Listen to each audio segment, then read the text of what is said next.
आज की इस वीडियो में मैं कोचिंग इंडस्ट्री की पढ़ाई करूंगा, बिना नाम लिए करूंगा कि नाम लिया तो ये लोग मेरी पढ़ाई कर देंगे यार। सो व्हाट्स अप गाइस, क्या कर रहे हो आप लोग? स्वागत आप सभी का एक हेल्थ इस वीडियो में। मेरा नाम है सागर ठाकुर, दिल्ली आईआईटी का स्टूडेंट जो इस चैनल पे छपरी के बारे के लिए एजुकेशन वीडियोस अपलोड करता है। तो आज की इस वीडियो में हम लोग काफी सारे टॉपिक्स को कवर करेंगे जिसकी लिस्ट यहाँ पे है। तो आपको जो भी फेवरेट टॉपिक है मेक श्योर इस वीडियो में चिपके रहना, तो वीडियो पे ला जाएगी यार। कोचिंग इंडस्ट्री आज के डेट में $16 बिलियन की इकोनॉमी है जो इंडिया के जीडीपी के लगभग 0.2% होती है। इसके बावजूद ज्यादातर कोचिंग सेंटर सिर्फ किताबी मजदूर पैदा करने की एक फैक्ट्री बन चुकी है। लेकिन ऐसा क्यों, कभी सोचा है? इसका आंसर छुपा है हमारे स्कूल्स में।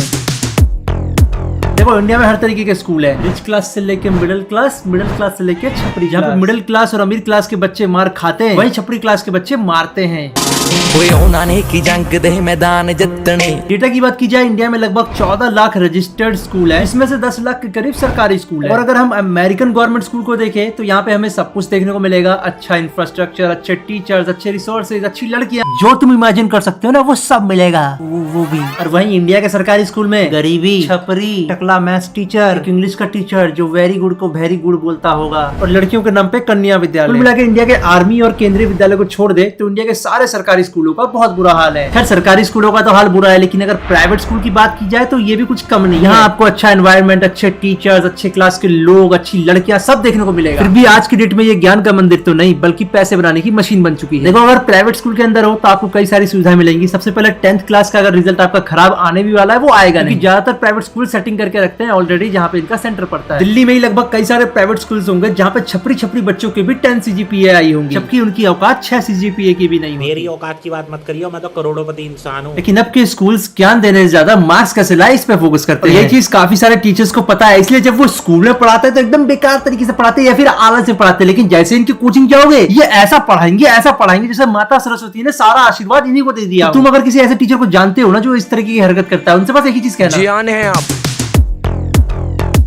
और एक राज की बात बताऊं, अगर आप एक ठेला भी लगाते हो ना, एक ठेला मतलब एक मामूली सा मोमोज का ठेला, उसमें भी ज्यादा गारंटी आप ज्यादा पैसे कमाओगे कंपेयर टू यूपीएससी निकालना। देखो, अब मैं ये नहीं कह रहा यूपीएससी बेकार है, मैं बस ये कह रहा हूँ यूपीएससी का सक्सेस रेट काफी कम है, लगभग ना के बराबर। इसके बावजूद ये इंस्टीट्यूट ये सपना बेचते हैं अगर तुम इनके पास पढ़ोगे तो तुम यूपीएससी निकाल लोगे, जबकि नहीं निकाल पाओगे।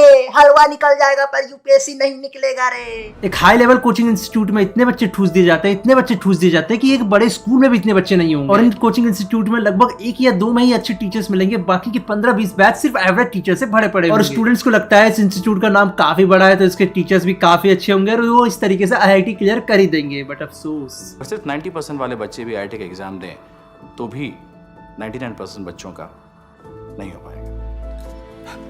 वैसे तो स्टूडेंट्स कोटा पढ़ने जाते हैं बट वापस लोटा बन के आते हैं। लगभग 15 से 30 बच्चे सीधा प्रभु के दर्शन कराते हैं। एंजाइटी, एग्जाम के प्रेशर को दूर करने के लिए ड्रग्स ले लेते हैं, सिगरेट पीते हैं, दारू पीते हैं, पंखे में लटक जाते हैं। देखो, हर बच्चे की प्रेशर झेलने की कैपेसिटी काफी अलग अलग हो सकती है। हर बच्चा किसी चीज में अच्छा हो सकता है, किसी चीज में खराब हो सकता है। बट अनफॉर्चुनेटली ये चीज काफी सारे इंडियन पेरेंट्स को नहीं पता और वो अनजाने में ही अपने बच्चे के बहुत ही बड़े दुश्मन बन जाते हैं। एक बच्चे को रिश्तेदार, उसके बाहर वाले दोस्त कितना भी ताना मारे उसके मार्क्स को लेके, लेकिन जब तक उसके साथ उसके पेरेंट्स है उसको कोई फर्क नहीं पड़ेगा। लेकिन जिस दिन उसके पेरेंट्स भी ताना मारने लग जाते हैं उसके दोस्तों या रिश्तेदारों के अलावा, वो पंखे में लटक जाता है। और एक बहुत ही कॉमन रीजन जिसके कारण बच्चा अपना सेल्फ स्टीम खो देता है वो है कंपैरिजन। एग्जांपल के लिए कुछ ऐसे एमसी रिश्तेदार आपके घर में आ जाएंगे, आते ही अपने बच्चों की बढ़ाई करने लग जाएंगे। अरे मेरे बेटे का ना 10 लाख का पैकेज लग गया है, दुबई में मजदूरी करता है लेकिन 10 लाख कमाता है। तो इन सब चीजों से बच्चे के मन में एक सेल्फ डाउट आता है, वो अपने आप पे शक करने लगता है और इन द एंड जाके एंजाइटी और डिप्रेशन का शिकार हो जाता है। अब वो पंखे में लटक जाता है। तुम्हारा फोकस दूसरों से कंपेयर करने से अच्छा खुद के साथ कंपटीशन रखो और मार्क्स लेने से अच्छा ज्ञान लेना सीखो। देखो, मैं किसी गरीब का मजाक नहीं उड़ा रहा, लेकिन गरीब लोग काफी भोले होते हैं, काफी मासूम होते हैं, स्पेशली पेरेंट्स। देखो, कोई भी पेरेंट्स नहीं चाहता जो गरीबी उन्होंने झेली है वो उनका बच्चा झेले। इसके चक्कर में वो दूसरों के बहाव में आके अपने बच्चों को भेज देते हैं बड़े बड़े इंस्टीट्यूट। इसके लिए वो लोन भी ले लेते हैं। बेशक उनकी सैलरी 15,000 रुपए महीना होगी, लेकिन लोन वो ऐसा लेंगे जिसका इंटरेस्ट ही 12,000 रुपए महीना होगा। और इन सबके बाद जब वो बच्चे को कोटा भेजते हैं तो बच्चे के अंदर एक फियर होता है, अगर वो गलती से भी फेल हो गया तो उसको क्या होगा, उसके पेरेंट्स का क्या होगा। और इन सबके चक्कर में बच्चा परफॉर्म कर नहीं पाता। अच्छा परफॉर्म करते हुए भी वो एंजाइटी के कारण ढंग से परफॉर्म नहीं कर पाता। और इसके कारण जब उसका पहला फॉल बैक आता है, घबरा जाता है और इसके चक्कर में वो फॉल बैक एक चेन रिएक्शन की तरह काम करता है और वो फिर उसका फॉल बैक चलता ही रहता है और लास्ट में फेल आ जाता है। तो कुल मिला के अगर आप गरीब फैमिली से बिलोंग करते हो, मेक श्योर कोटा के चक्कर में मत पड़ो यार। जरूरी नहीं है तुम कोटा में पढ़ोगे तभी क्लियर कर लोगे। ऐसे बहुत सारे दोस्त है मेरे जो कोटा में नहीं गए, बहुत ही गरीब थे, झुग्गी झोपड़ी में रहते थे, उसके बावजूद उन्होंने जेईई मेंस निकाल लिया। एडवांस नहीं निकाल पाए, इतने भी इंटेलिजेंट नहीं है। और उनमें से एक SC ST वाला था जिसने जनरल की कट ऑफ के बराबर नंबर लाया। उसका सोचो, उसकी तो जिंदगी बन गई भाई। बाकी गाइस आप में से बहुत सारे लोग सोच रहे होंगे रिजर्वेशन अच्छा है बुरा है। अब देखो मैं अगर इनडायरेक्टली बताऊं तो ये ना अच्छा है ना ये बुरा है। बाकी इसके बारे में डिटेल वीडियो चाहिए तो कमेंट सेक्शन में कर देना भाई। एजुकेशन सिस्टम की अच्छी से धुलाई करूंगा।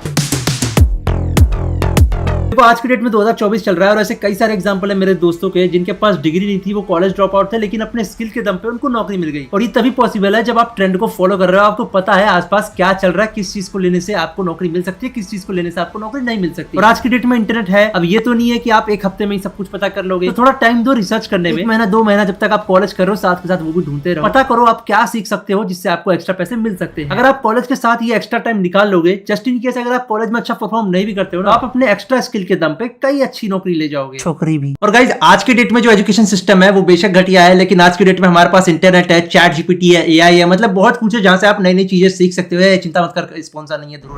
बाकी that's all for today guys. I hope आपको वीडियो अच्छी लगी होगी, नहीं लगी तो भाड़ में जाओ, पर चैनल को सब्सक्राइब कर जाओ। हम मिलते हैं आपसे अगले वीडियो में, तब तक के लिए सायोनारा।